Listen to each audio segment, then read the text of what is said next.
This is Lara, aka the Sound Sommelier, here with Supastition. Supa, what's your earliest memory of hip hop? Earliest memory of hip hop. I think it really came from my older cousins. Back then, I was into just a lot of, just rock and roll. I was into kid stuff, toys, cartoons, things like that. But my older cousins, who I would always consider my cooler cousins, they would get these tapes from New York. And what it was like a lot of people that moved to North Carolina from New York. Mm-hmm. They would often make copies or dubs of radio shows from Mr. Magic, Marley Marl, Red Alert. So even though I was from North Carolina at a young age, I was kind of hip to the scene. Well, my cousins were, and they used to play it all the time. I used to always just ask, what was going on. And the earliest memories I have was just the breakdance in the B-boy era. Like I was just into that so much.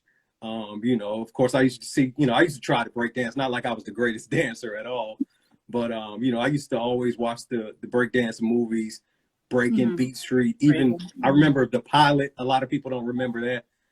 Just different, like smaller movies. But I just fell in love with the culture when my cousins introduced me to it. Nice.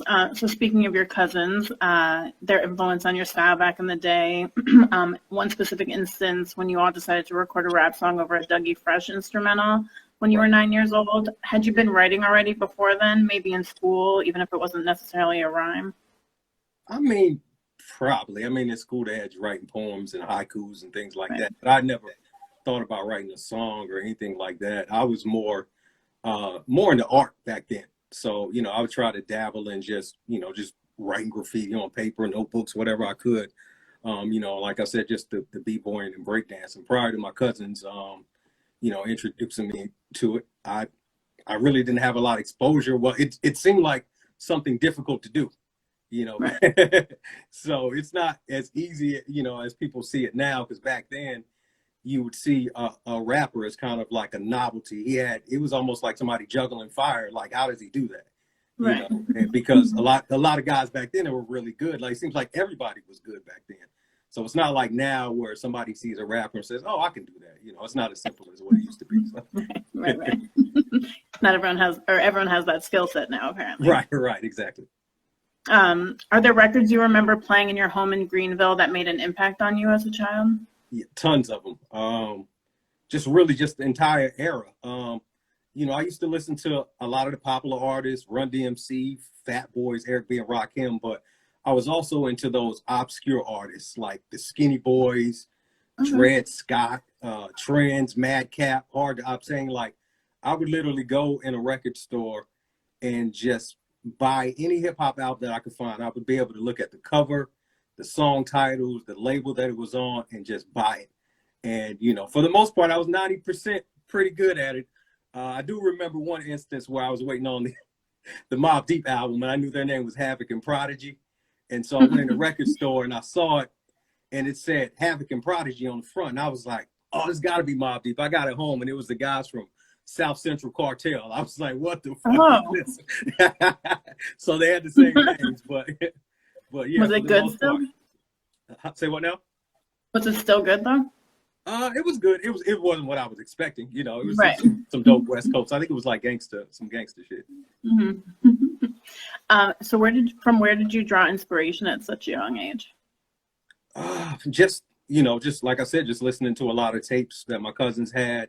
I was too young back then because I was only 9 or 10 back then, so I couldn't go to a lot of parties. We had a skating rink that we would go to. It was called Sports World in Greenville, and they would play hip hop, and I would see like early local hip hop crews. I remember a crew called the Frosty Crew.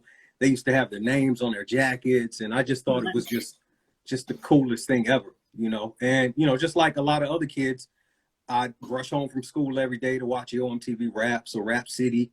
I'd wake up early in the morning on Saturdays just to check OMTV Raps. It was just any exposure I could get to it. I was just engulfed in it, in the culture. Nice. At what point did you realize you wanted to make music a full-time career? I would say that came a lot later. I got into it around 10. As far as when I really wanted to make it a career, I think it was around maybe 16 or something like that. I had loved art and different things like that. But being from a small hometown, just the reality of the situation was that I knew I would never make it out of my hometown unless I was either military or an athlete, just around that time. So music to me was just my one chance to escape and just be able to get away. And I think around that time too, I realized that I actually had potential in music, because I had rhymed for so many years and not told anybody at all. And so when people finally heard me, they were like, "Wow, okay, you've got major potential." But back then, put in the work, yeah. Right. But back then, being a rapper from North Carolina in the early '90s, it seemed almost impossible, Now it seems like there's so many of them. Yeah, exactly. So. So you said Greenville was a small town. Did they have any kind of scene that you had exposure to, or did you kind of have to travel outside? I mean, they had a smaller scene. A lot of times we would have to travel to Raleigh, North Carolina, right. Because that was the closest major city that was around us, which is about 45 minutes to an hour away. But Greenville, for the most part, especially in my later teen years, we had record stores and everything like that. We had East Coast music and video that I used to go to, a lot of different, and this was back when, they had record stores in the mall. So your shopping experience, coming up, we all remember going to the mall. We'd pick out a pair of shoes, pick out an outfit. But before you left the mall, you'd always have to hit a record store. Like they made it part of the shopping experience back then. So, and we also had a weekly hip hop event that was called, it was just called Hip Hop Night at Peasants Cafe. And that was ran by DJ Merlin and DJ Set One. And it was like our lyricist lounge. They would just play all just that raw hip hop shit. They play J. Rule, Gangstar, KRS-One, and things like that. And this was the era back when radio was saying, well, no hip hop work days or absolutely no hip hop. So that was our getaway. We'd get on stage and just rhyme and freestyle for just hours at a time. And then also for Greenville, we had a college radio station, WZMB, and we would be able to go there. We would literally record songs in the studio and take it to WZMB and they play it the same night. Or they'd let us on the air and just freestyle. So even though we were, a small town, like we got some of those same experiences, even though we didn't have the large audience, but we were able to kind of just hone our skills and everything. So yeah, it's nice you weren't the only one kind of getting that inside track to the Northeast corridor. Right. Ironically, me and Petey Pablo actually went to the same high school. It was a couple of years. Oh, really? Yeah. So, but he was more of my cousins. Age, so long. The cousins that that influenced me for hip hop, like they they grew up with him and stuff like that too. So it's just it's crazy that a lot of people even though North Carolina's from the South, a lot of people from North Carolina, South Carolina won't admit we were heavily influenced by just New York and New Jersey and all things in between. So. Yeah, you guys got that nice sweet spot in the middle. Right, exactly. We were in the South, but we didn't really feel like the South. Like we would go to, you ask somebody from Georgia, Texas, and they'd be like, North Carolina, that's not the South. And it's weird too, because we're right. I wouldn't consider you the South. Right, we're right below, Virginia, but Virginia is like, we're not fucking South, we're not Southern. So we had the best of both worlds sometimes. So talking about your first record deal with Low Key Records, how'd that come about? All right, so Low Key Records. Wait. Praise just said the world is asking for a Petey Pablo super collab. No, they're not, Praise. And shout out to Petey. Shout out to Rhapsody. She's from Snow Hill, which is basically like one city over from where I'm from and things like that too. But about Low Key Records. So back in Greenville, I was running with a crew called Grassroots Organization, and one member of the crew was named Chopped. He did a lot of networking, just talking to different labels, and he would go back and forth to New York and talk to different people. And so he met the guys from Low Key Records, which is actually Davey DMX. A lot of people some people may remember him. He was an early Def Jam artist. He had a song called One for the Treble. He had produced a lot of things for Run DMC and other earlier artists in the 80s. So that was a label that he owned. So we all, as a crew, we all sent him a bunch of music. and they took a liking to my music a little bit more than the others. And so, you know, just being where I was from, I didn't have a lot of options at that time. And a label from New York wanted to sign you back then, it didn't even matter who it was. So just I felt like, look, you know, even though I didn't know much about the music industry at all, I felt like, look, I can sign this deal, take one for the team. If this happens, then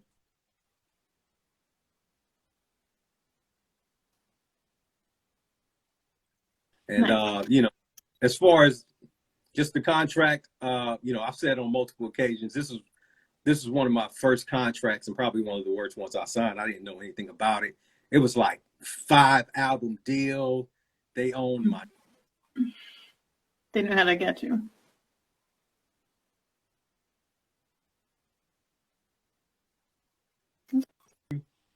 Just once you cut out a bit, but only for a second. Oh yeah, I had notifications popping up. So, but yeah, basically it was like a 5-album deal. They owned all my masters, they owned my likeness, they owned my name and everything. Wow. So it was no advance. I got absolutely no money whatsoever. I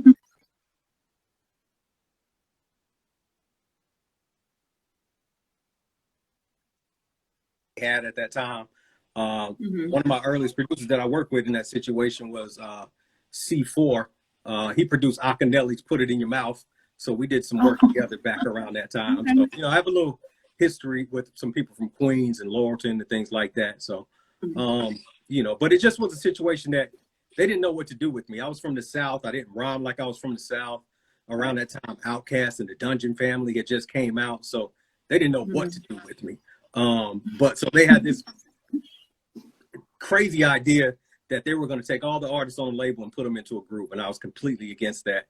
I was like, yo, this is a terrible idea. So I remember going into the studio and they had this posse cut and everybody recorded their vocals. I went in and my verse was literally dissing everybody on the song.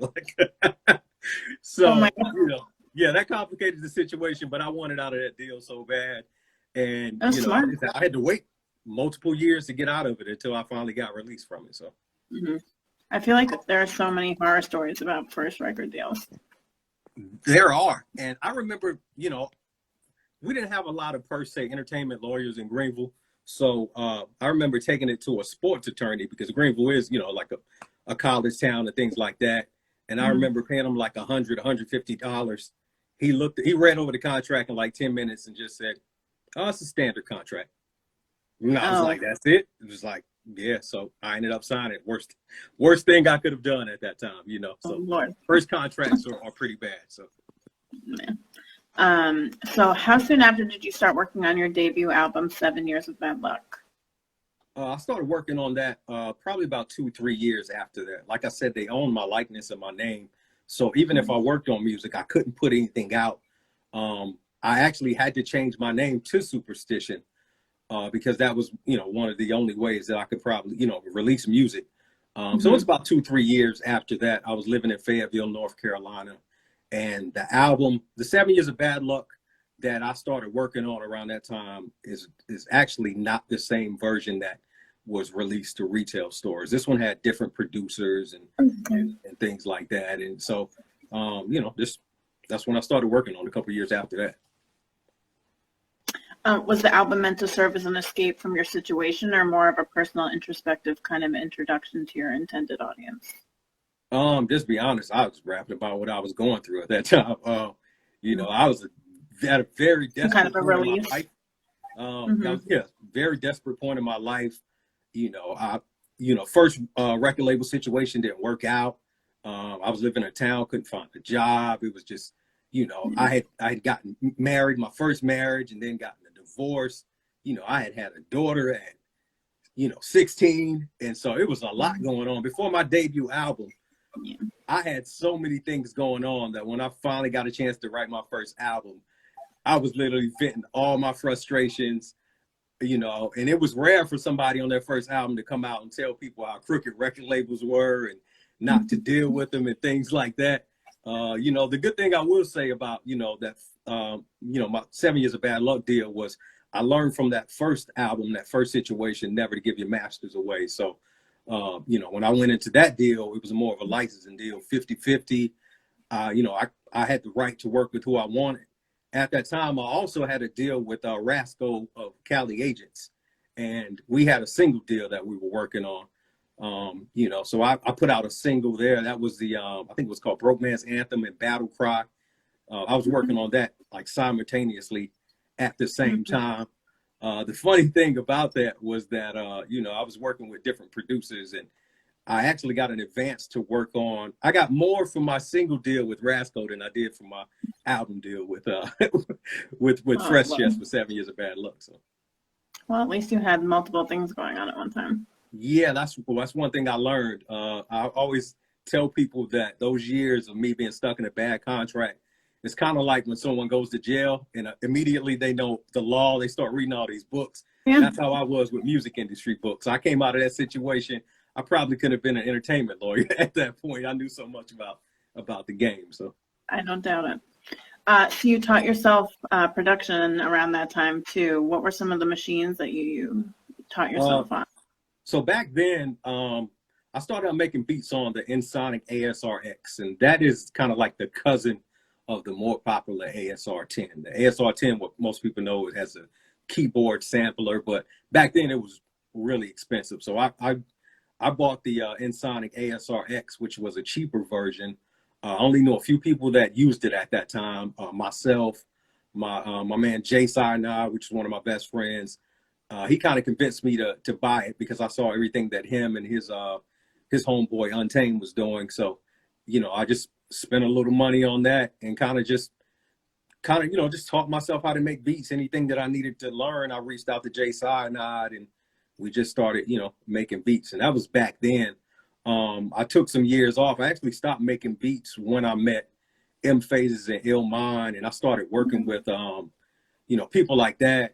And also at that time I was managed by A1, a guy named Alif, and he also managed Jake One, you know, with Walt 427. He also managed Vitamin D, DJ Khalil.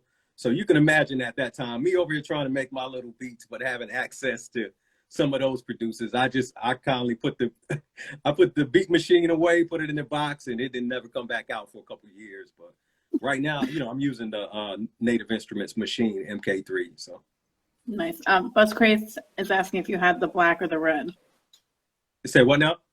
He's Buzz Crates, who's in the chat, who I know has like 1,000 machines, is asking if you had Buzz Crates, the the man. red. Yeah, but I had the black one. Also, I have to ask, what's the story behind the initial idea to make it a hip hop and drum and bass album? So, if you remember earlier, I was mentioning about the hip hop night we had in Greenville. Mm-hmm. There was two DJs, DJ Merlin, rest in peace, and DJ Set One. They were big hip hop DJs, but they were also heavily into drum and bass. And so they would just DJ a lot of just parties and raves and things like that. I mean, it was a college scene at that time.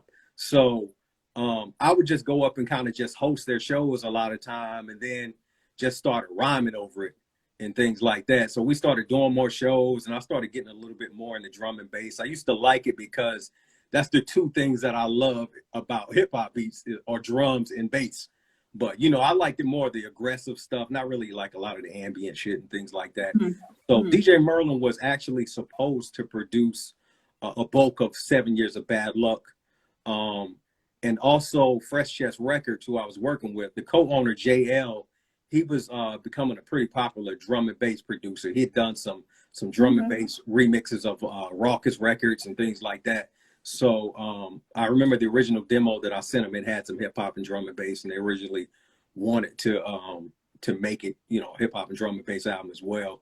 I'm actually grateful it wasn't a drum and bass album. You know, Merlin was going through things in his life, and he couldn't get a chance to lay down a lot of beats. So, you know, I just reached out to some other friends of mine and just made a straight hip hop album. So yeah, it could have been more of a struggle. Right. So in the early to mid 2000s, you dropped 2 solid albums, The Deadline and Chain Letters. What motivated you to put out so much quality content in such a short time frame? For one, I felt like I had to bounce back after my first album, 7 Years of Bad Luck.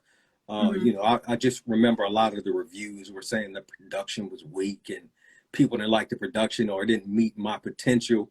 And I felt, I was almost offended because people felt like I didn't have taste in beats. The thing was, I didn't have a great selection of just producers outside of my homies. That's all I had was my homies. And, and even though my homies were dope, they also had other groups they were working with in other projects. So I wouldn't always get like the top tier premium beats. Stuff, yeah. Right.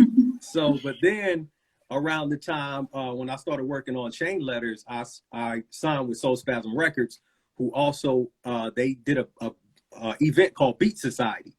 And Beat Society is where they would bring all these dope producers from all over. And that way I had access to M Phases, I had access to Illmind, different producers like that. So around that time, they were sending me their top tier beats.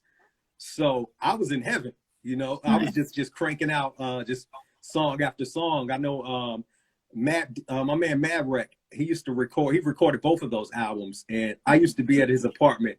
I know I'd book a studio session with him and I record like 3 songs in 3 hours or something like that. Like just constantly at his crib, to the point I was like, all right, I got to get my own stuff. But but yeah, around that time.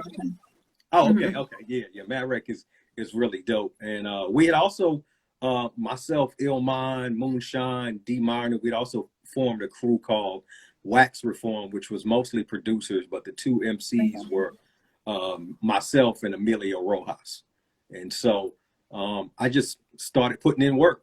I had access to dope beats now, just unlimited beats, and I just kind of went to work on it. And for the deadline was kind of a project just to hold people over for Chain Letters, because Chain Letters was, we actually missed the deadline for Chain Letters. And we had a deal with studio distribution, and so deadlines were just some songs I had left over, some other songs that I had shopped to labels and things like that. And I really didn't think much of it. I just threw some songs together, and it just gained an incredible buzz, especially internationally. And then to follow that up with Chain Letters, which is one of my personal favorite albums, it was just perfect timing. Nice. Is Wax Reform still a thing? I really like that name. No, I don't think so. Wax Reform, I think we all kind of outgrew it. I always knew M Phases and Illmind would always, be much bigger than, what I wanted to be. I had conversations early with Illmind, and he was telling me, how, even though he made underground beats, he wanted to do a lot more, and I had to respect that. And I remember M Phases telling me, look, I want to be the biggest hip hop producer in my country, which was Australia at that time. And, and both of those guys are doing what they wanted to do. I'm still, there was never any beef with anybody like that. D Minor is cool. I haven't talked to Moonshine in years. Actually, a lot of people don't know, but I used to write some stuff for Moonshine back in the day. I didn't get credit for it and things like that. So, it was just little things. We just decided to just go our separate ways and things like that too. So nice. After the release of the first series of the Guests of Honor mixtape, you dropped the Leave of Absence EP, which with features from Marco Polo, Sir Veterano, Crisis. Did you already have relationships with these artists at the time? Yeah, I had relationships with all 3 of those guys. Marco Polo, I used to go back and forth and do a lot of work in Toronto.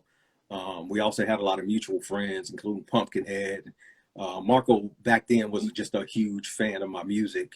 And I always remember he would always try to get me to do a project and things like that. So I remember going to his house in Brooklyn and just recording, just different joints and things like that.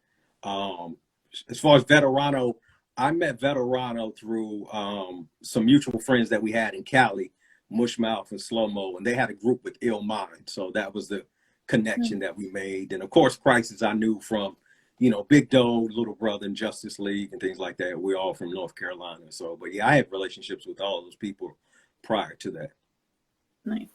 What was the intent behind unreleased remixes, which came out the following year? I know the Nicolay remix of The Williams drew a lot of attention, but I gotta say I'm a big fan of the Soul Searching Moonshine remix. Speaking of Moonshine, I interviewed him some years ago and remember really loving his style. Okay. No. Yeah, for the unreleased remixes, I was doing so much at the time and recording projects, but producers would always, like I said, I was, around a lot of producers from Beat Society, and shout out to my man Slot Funk Dust. He had the Beat Fanatics and things like that. A lot of people used to just ask me for acapellas, like, yo, let me get an acapella to this song. Let me remix this song. And even though I couldn't at that time make it an official release, I just started sending them out. And, I had, M Phases, Ill Mind, Moonshine, S1, who's gone on to work with Kanye and different people like that, Eminem. So it was just a great experience, just passing out those acapellas to different producers. Nice. So who is Cam Moye? Did I pronounce that correctly? Yeah, I know. It feels weird to ask that, right? So Cam Moye, that's me. That's my short. I know who it is. I just had to ask it that way for that. Yeah, that's my shortened government name. I used it as an alias for a couple projects. I always say to this day, it's probably one of the biggest mistakes I ever made. Not just musically, but for the fact that I'm trying to establish my life outside of music and progress in my professional career. And now my name's just one Google search away. If I'm trying to move up at a company or find another job, they're just like, oh shit, you got a Wikipedia page. That's not always a bad thing. Right, you know what I mean? But I'm pretty sure the first song they pull up is Black Bodies or something like that. But yeah, for Cam Moye, I wanted to just make a little bit more positive music. I felt really pigeonholed as an artist at that time, and sometimes I still do, because I just felt like everything was just battle raps, boom bap, scratch hooks. Is all people wanted, and so I tried to just branch out and do something a little bit different and make some more positive, positive music at that time. I was just going through a heavy depression, and that was me just trying to right my wrongs and work my way through it or whatever, Nice. So kind of like a growth perspective. Definitely. So you've said that the self-centered EP helped you express thoughts and emotions you didn't think matched your Supastition alias, kind of similar to what you just mentioned. Mm-hmm. Had you come to a point in your life where you felt more confident in your position as an artist who felt stunted by how your early work preceded you? Kind of similar to what you just talked about, if you could elaborate on that a bit. Right. So yeah, I needed an escape. One thing I learned later on was that I respect a lot of artists such as Outkast, Kendrick Lamar. I love those artists whose projects are different. Every single one of them is different. But that's something that you have to establish early in your career. Like, you can't make 3 or 4 albums of similar music and then branch out and do something different. I think Common learned that with Electric Circus. So that's one thing that I had to learn with, with just self-centered and splitting image, was that, I made conscious music, but I didn't per se have conscious fans. I wasn't part of the conscious community. So I had to tell myself, this is the same feeling that, my fans probably had the same feeling that I had when I saw Run DMC rapping like Naughty by Nature. Went down for the, down with the Kings and things like that. So, but for me, I just needed to do it. And I also realized that, like personally now, I still record a lot of projects and albums that I only play for myself, things that I just don't want to release. I don't feel like everything should have a price tag. If you putting a price tag on all of your art, like, is it really genuine or is it just factory work almost? So, but yeah, for the Cam Moye thing, that was just me, experimenting around. So. Very true. What kind of attention did your appearance on the Wake Up Show with King Tech and Sway in 2009 bring to your career?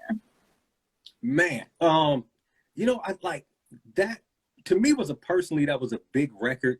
I just think it was the wrong time for me, because that happened literally right before I quit the music industry. So I didn't look at it as an accomplishment to a couple of years later, because when I did that record, it had Crooked Eye on it, RZA, Be Real from Cypress Hill. Just looking back on it, like, man, I was featured on the same record with these guys, DJ Revolution, Jazzy Jeff, things like that. So it really didn't affect me too much at that point, because I literally quit a few months after that. I walked away from the music industry for a couple of years. And I remember doing it, and I was thinking that, it was going to be one of those things that was going to just bring me just more respect in my community and my hip hop scene. And be honest, people didn't give a fuck about that. I always used to joke about it in North You Carolina. sure about that? Yeah, I mean, as far as my hip hop scene, like North Carolina hip hop scene, I don't think a lot of people paid attention to it. And I would always just joke with people, it was like, yo, I could literally tell people I have an album coming out with Jay-Z, and they'd be like, but somebody, just a local artist, will post that they're opening up for Mos Def, and they'd be like, oh, you're about to make it. So it's, it was a little bit different. And at that time, like I said, I needed to, at that time, I was just walking away from the music industry, but I'm so grateful for that opportunity. Just being able, prior to that, I went up and freestyled on the Wake Up Show, which was a lifelong dream.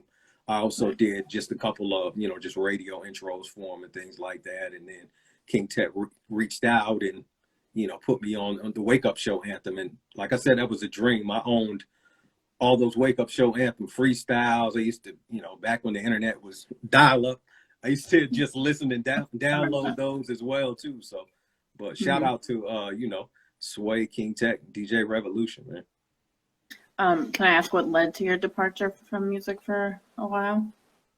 It was that a little personal. No, you know what? I'm being honest now because you get a little bit older and you want to tell your story, and I feel like I can always help other people that are going through it, especially with this crazy stuff that's going on right now. So appreciate it. I walked away from the music industry. I was suffering from just a heavy depression. It's a tough struggle because the music industry forces you to go out and smile even when things aren't, the way that they should be. And your number one goal in the music industry is go out and make people like you. But when you suffer from depression, it's hard to make someone like you if you don't genuinely like yourself a lot of days. So a lot of times I was just spiraling just out of control. I just wasn't happy about a lot of things. I'd just been through so much. And since the age of 9, I had really never stopped doing anything but music. I looked around, all my friends were musicians and in the industry. And if anybody knows, if all your friends are in the music industry, like you're doomed. You're going to meet some very fair weather people. I remember when Split and Image came out, like we were, me and my wife, we were getting evicted from where we lived at that time.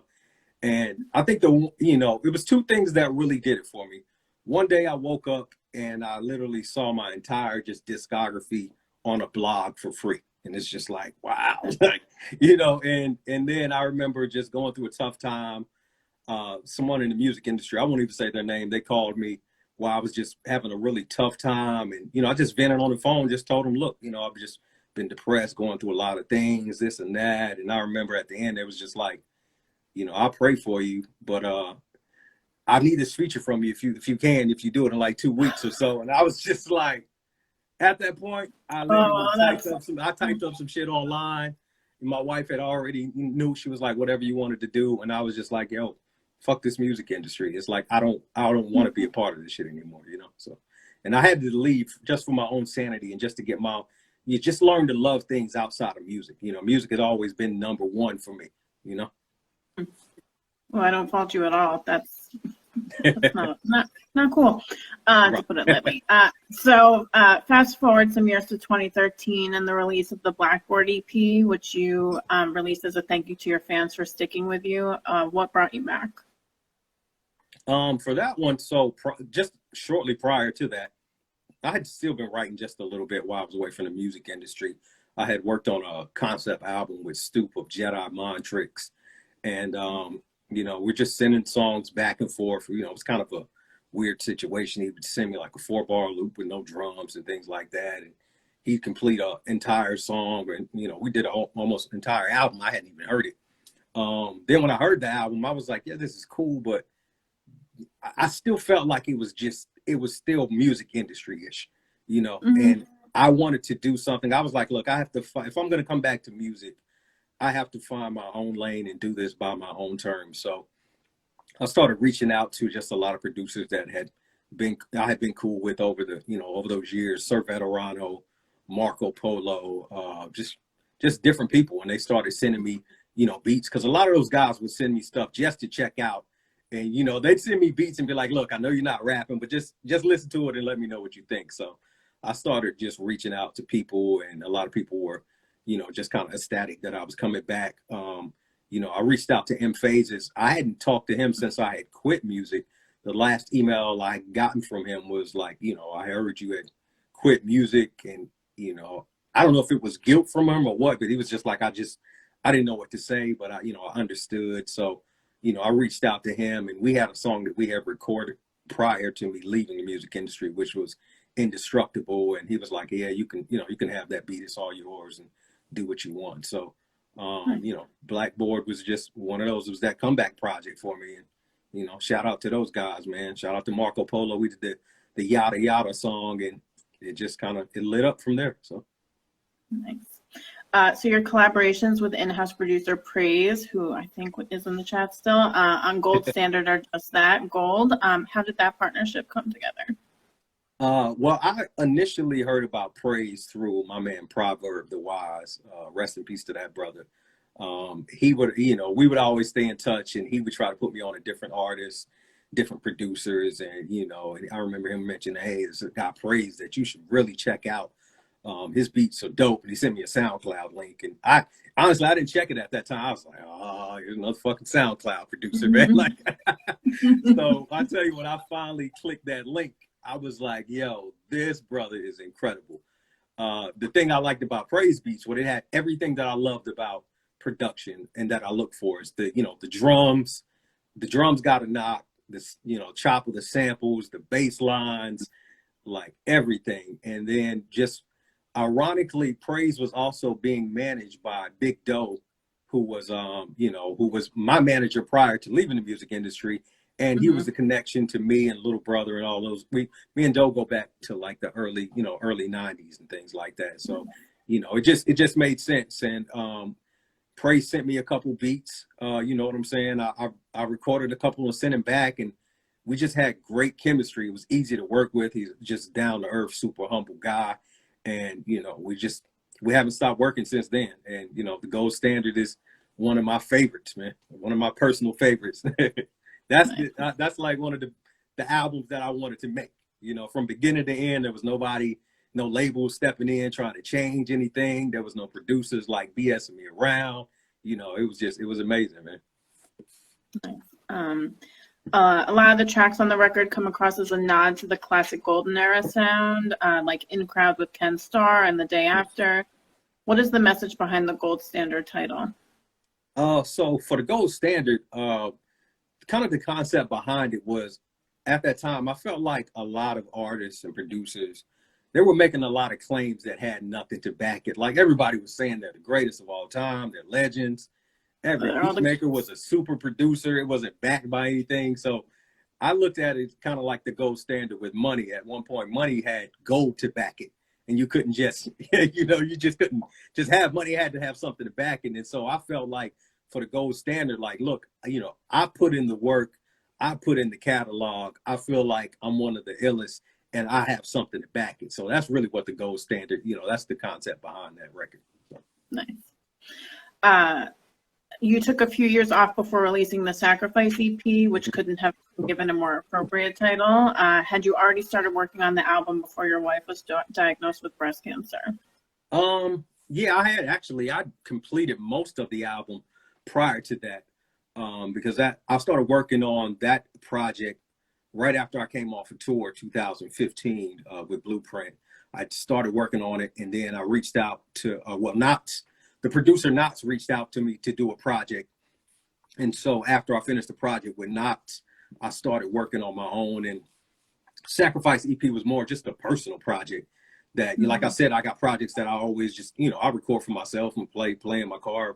It was one of those, and I started, just sending tracks out to my manager, Sav, to just different people. And, I was just trying to get better at making beats at that time because I produced the entire record for it. But it was just one of those things that I just, I started working on. And then, like my wife, she got diagnosed with cancer, and it put just a halt on everything. If anybody's ever experienced cancer or dealt with someone who's had it, like it's draining. It's a difficult situation. Just being with her every day, watching her go through the entire ordeal. It's, after her surgery, I had to, just make sure she was okay. I had to help feed her, help her bathe, help her do everything. So I wasn't even thinking about music at that time. And I do remember her saying, because I wouldn't leave her side for like 2-3 weeks. And I remember her telling me, look, you can't stop living. You have to do what you like to do. I don't want to just see you just here every day with me. You have to continue doing what you need to do. And so at first I didn't understand it. It took a couple days, and I was like, you know what, she's right. I gotta, just do some music. So, just my mind wasn't clear. I sent all the songs that I had to my man Blueprint and sent it over to him. And like, look, yo, this is the project that I'm working on. Just tell me what you think. All I'm asking, just listen to it, give me some feedback. And if you could just pick out the song order. The songs are already done. So Blueprint was like, hey, that's the least I could do. You know what I'm saying? With, based on, what you're going through. He sent it back. Ben and I had written, recorded, and produced the album. I just sat down on my computer and designed the album cover, and just put it out. Were you happy with its reception? Yeah, I was amazed. It's probably one of the records that I've never seen that type of support for a project of mine. And it's crazy because of the situation, but also I think I gained a lot of true fans and a lot of genuine fans. I literally sold hundreds of CDs within 24 to 48 hours off of my website alone, just of announcing it, then selling out, and then ordering it again, and then selling out. And it's like, I couldn't keep up with it. It was like, look, I wanted to make some extra money because of just all the medical bills and things like that. But then it almost became just a full-time job. So, but yeah, I was just humbled. It was like I finally got that win out of all the projects that I've done. Gold Standard did very well, but I was on tour at that time and I wanted an album to tour with. But Sacrifice was one of those ones where people really showed love, and it's amazing to this day. It made me realize that a lot of times you don't have to go out here and try to just make music for other people and win new people over. Sometimes you can just have a dope core base of supporters and listeners, and you can just feed them with just great music, and they'll always support you. So. Very true. So you've been busy this year. Can you talk a bit about your Man vs. Machine production series? It's funny because I don't feel like I've been busy, but I guess more so lately. We'll get to that because I have a lot more questions about this year. Okay, all right, cool. So the Man vs. Machine series, I just wanted to kind of just show people my process. Also show people that, I do more than just rhyme. Like I can actually produce, I can record, engineer. Even though I hate engineering, I could do all of that. So Man vs. Machine just kind of walks people through the process and show them how I write a song, how I make a beat, and how I, just go in and record it. I planned on doing a lot more, but just COVID hit and pushed a lot of things back. So right now I've just been focused on just doing more video content. Anybody that follows on my Instagram or Twitter can see a lot of times I'll just, I invested in some cameras and video equipment just to record myself. I don't want to be a videographer, but I just wanted to be able to record those type of things. And you'll see more of that from me. Like I rap, I produce, graphic design, video editing, like just for, even the flyer for this, I just cooked up a quick flyer real quick and was like, all right, cool, this will work. And so it's flying, not to be cliche. It's great to not be reliant on different people. And that's one thing that I've realized over the years is anytime that I felt like someone let me down or couldn't get something done, I learned how to do it. Because I came into this game just rapping, but now like I know everything about it that I need to. It's just like even with the Sacrifice project, it's just like I had no headaches because I didn't need anybody for anything other than I had someone else engineer because I had heard the song so many times and I wanted somebody else to, a second opinion of someone else's ear to mix it. So, but yeah, I just try to focus on doing as many things as I can. Very nice. So you've mentioned that Sir Veterano has always looked out for you. What was it like contributing to his record, The Gathering, earlier this year after working together on projects over the years? Yeah, good old Veterano. That's been my guy since the Leave of Absence project. We'd always just hang out and just talk. Veterano, I give him credit because during those hard years that I was going from depression and left the music industry, Veterano is one of those dudes, man. He was always in my corner. He never changed. He's a strongly opinionated person. Sometimes he'll say things you don't want to hear, but you may need to hear. And we've both went on similar journeys because Vet walked away from the industry for a couple of years as well too. Just depression, going through a lot of things as well. So we could kind of relate to each other. And I remember just having some real conversations. But the fact that he came back and put together The Gathering, which is, I think, one of his best projects to date, it was amazing to see. And, because Vet is, the funny thing about him is he has some of the craziest, outlandish ideas a lot of times. So The Gathering was cool to me because it's the Veterano that I know.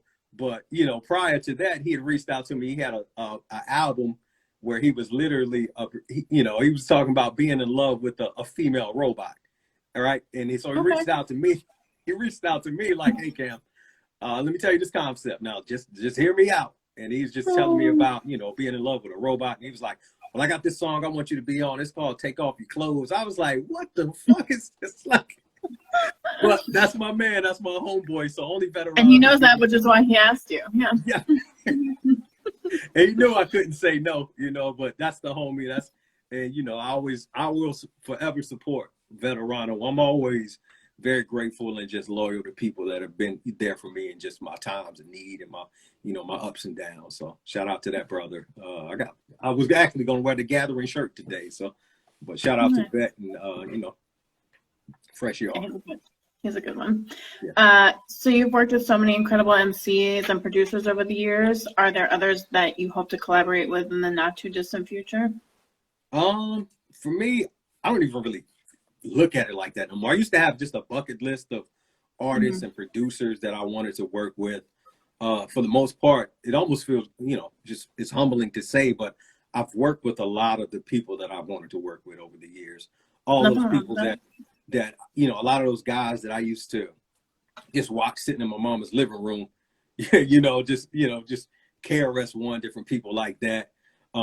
Just lots of different people. One person I wanted to work with was DJ Premier, but being the fact that he knows me and knows my music is almost, that's even better than a collaboration for me because, that's the type of people that I always wanted validation from and things like that.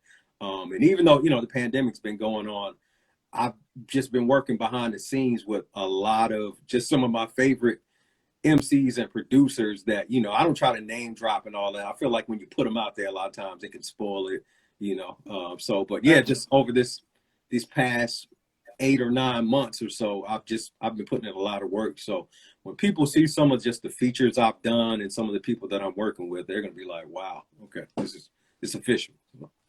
Yeah, I mean, it's beneficial, but I get it. How did you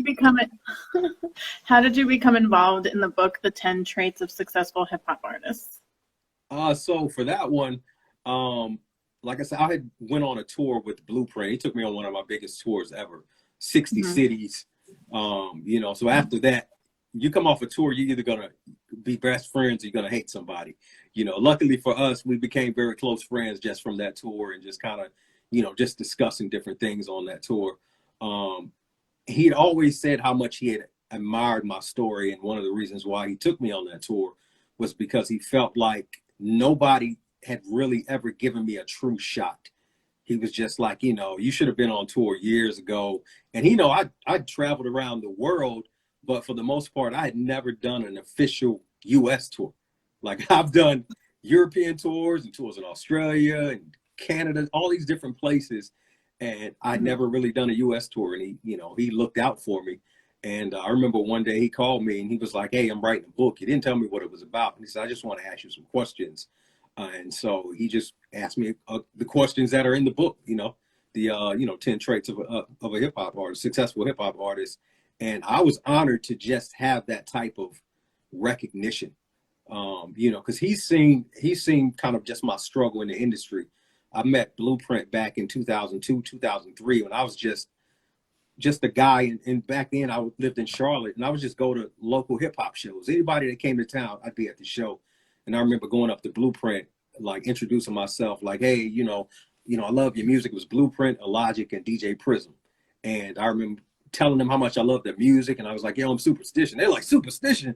They're like, yo, you're dope. And it was shocking to me, because I felt like, being where I was from, I felt like nobody fucking knows me, But since that day, he's always shown love, and it's just honored to be, just honored to be a part of that.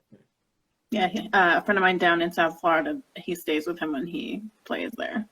Oh, for real? Okay. I know, he's like, I already know what a good guy he is. So you hold yourself to a very high standard. Why did listening to Ciroc's latest make you trash a recent track you started writing? Yeah, I tweeted that. So Ciroc is an amazing MC, in my opinion. Mm-hmm. She has the total package. I've met her before. I've also met Soul Messiah. I actually know Soul Messiah a lot better than Ciroc.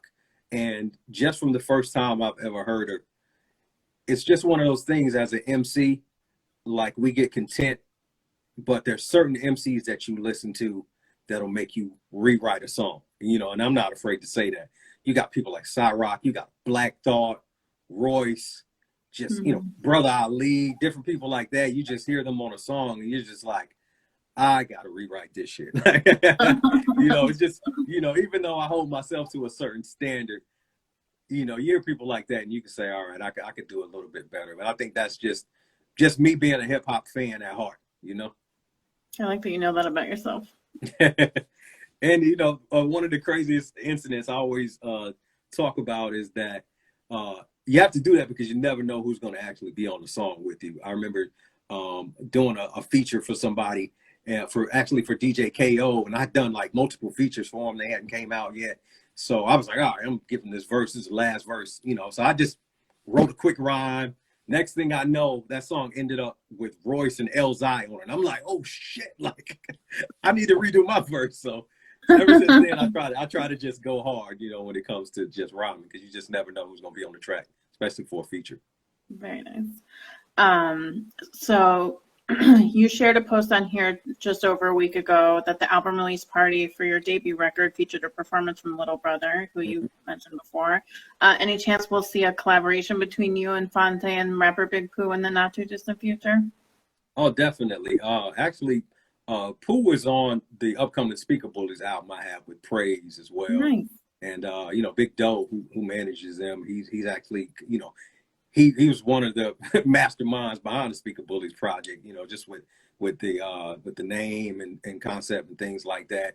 Those guys are they're my brothers, more than anything. I'm happy that they're back together making music together, and they're friends, because, I just remember, I was always cool and cordial with everybody at times when they weren't, getting along, and it was kind of awkward, but you just gotta be friends with them. So I'm just happy that, those guys are cool and back doing what they do, man. Shout out to them. That last album was fire. Oh yeah, definitely. So you spoke about Speaker Bullies. So that brought you and Praise back together again. When can we expect that album to drop? Probably sometime next year with, just with everything going on. I don't think anybody wants to release music right now. I mean, unless Griselda, they dropped like 5 albums this year. Right. But, right now we're just mixing the record. I think I have one more verse to add to it. We've got all our features for it. It's pretty much, wrapped up as far as the music part of it. But we want to shoot videos for it with everything going on. It makes it a little bit kind of difficult. So I think, just we'll finish it up and start fresh next year. I have, that project as well, which is, it's very different. I don't know if Speaker Bullies would fit this current climate, because it's just very arrogant. It's very aggressive. It's I don't give a fuck type of music. So I don't know if that's the type of stuff we should probably release right now with everything going on. Like, there's no social commentary. I tell people, if I was Killer Mike, this would be my Run the Jewels type of thing. Like, and that's how much faith I have in that Speaker Bullies project. Like, to the point where if I just made Speaker Bullies songs for the rest of my career, I'd be completely fine with it, man. It's been fun, and enjoyable, and Praise is, a pleasure to work with, man. I get what you say about the music video thing. Have you seen any chance the new Visionaries or the latest Visionaries music video? I haven't seen it. They got really creative with it. I highly recommend checking that out. Oh, dope, man. Shout out. But I understand not wanting to release an album when you're like, I'd rather release it when I can actually tour to promote it. Yeah, well, see, like, as far as touring, like, I don't really have any plans to tour heavily like that. Like, I got a full-time job. I have a great full-time job right now. But it's just a matter of just being able to be in the same place, because me and Praise have never met in person. So it's one of those things like, and I've met producers that live in other countries, but I've never met Praise. So where is he? Praise is in the DMV area, like the DC, Maryland area. So not too far. Right. And for most of those years, he was overseas. He was just living abroad. So now, he's finally back now. So we're just trying to just make plans so we can just link up, just record, man. And like I said, this COVID kind of just threw up, just monkey wrench and everything. So. So are you currently working on any other projects or have anything dropping soon that you want to promote? Right now I'm in the early stages of working on my next solo record. I'll probably produce most, if not all of it. I may want, I want to get some joint from Praise, also from my man Mighty DR. But that's still early in that. Just trying to work out the concept for it. Also, me and Wordsworth, we have about 8 or 9 songs together at this point right now. And I also produced a few joints on that as well. So we're trying to, just put together an album for that. I think it works really well. As far as MCs, I kind of feel like we're the same caliber. It's really weird. I told them that whenever you would look on a Spotify or Pandora or whatever, whenever there's a recommended artist or similar artist, Wordsworth was always the first person that I saw up there. So I think stylistically and just, even voice wise, like we mesh well together. I can see that. Yeah, so that's going to be a very, very dope project. Outside of that, just speaker bullies and things like that. I'll probably start dropping a song here and there just to kind of, just hold people over, just make sure I don't get forgotten about, Makes sense. So we have a couple more minutes. I just have one more question. The music video for Black Bodies features unsettling images of police brutality against innocent Black people, which could have easily been taken this year in several U.S. cities. Mm-hmm. And your American flag shirt also speaks volumes. It's only been 5 years. Why does history continue to repeat itself in regards to how Black people are treated in this country? Oof, man, I got to put on my Dr. Umar hat for that one. I just want to just preface it by saying, like, I'm not an activist, I'm an entertainer, so my words are just, they're my thoughts. I encourage people always to just follow and work with those in your community who are on the front lines doing the work. With that being said, history will continue to just repeat itself because there's always this fear of that one race will no longer exist or will no longer be in control of everything. If you look at it and just being completely honest, in my opinion. Hold on, Soup, I don't want to interrupt you, but we've got 20 seconds remaining. Do you want to jump back on? I'll restart it. So yeah, I don't want you that's fine. Yeah, we can do that. Okay. All right. Talk to you in a sec.